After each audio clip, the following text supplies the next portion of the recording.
టాలీవుడ్ సినిమాలు తెలుగు రాష్ట్రాలు కర్ణాటకలో మేజర్ గా కలెక్షన్లను సాధిస్తూ ఉంటాయి. కానీ తెలుగు సినిమాలకు ఇక్కడతో పాటు ఓవర్సీస్ లో కూడా మంచి మార్కెట్ ఉండగా అక్కడ కొందరు స్టార్స్ నటించిన సినిమాలకు టాక్ కి అతీతంగా మంచి కలెక్షన్స్ ఎప్పుడూ సొంతం అవుతూనే ఉన్నాయి. టాలీవుడ్ లో మీడియం రేంజ్ హీరోల పరంగా natural star Nani epic form తో ఇతర హీరోలను ఫుల్ గా డామినేట్ చేస్తూ దూసుకుపోతూ ఉండటం విశేషమని చెప్పాలి. నాని నటించిన సినిమాలు అక్కడ మీడియం రేంజ్ హీరోలలో all time highest 1 million mark ను అందుకున్న మూవీస్ తో ఎపిక్ రికార్డును నమోదు చేశాడు Nani.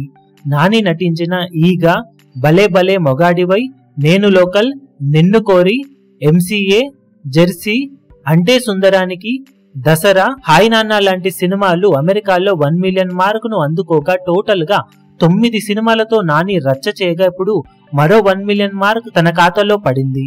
Last year 2 back to back hits అందుకున్న నాని ఇప్పుడు ఆడియన్స్ ముందుకు సరిపోదా శనివారం సినిమాతో రాగా తెలుగు రాష్ట్రాల్లో మంచి కలెక్షన్లతో రన్ అవుతూ ఉన్న ఈ సినిమా ఓవర్సీస్ లో అంచనాలకు మించే రేంజ్ లో వసూళ్లను సొంతం చేసుకుంటూ 2 రోజుల్లోనే 1 మిలియన్ మార్క్ ను దాటేసి సంచలనం సృష్టించింది. దాంతో టోటల్ గా 10 సార్లు అమెరికాలో 1 మిలియన్ మార్క్ ను అందుకొని టాలీవుడ్ లో మీడియం రేంజ్ హీరోలలో ఆల్ టైమ్ రికార్డును నమోదు చేశాడు నాని.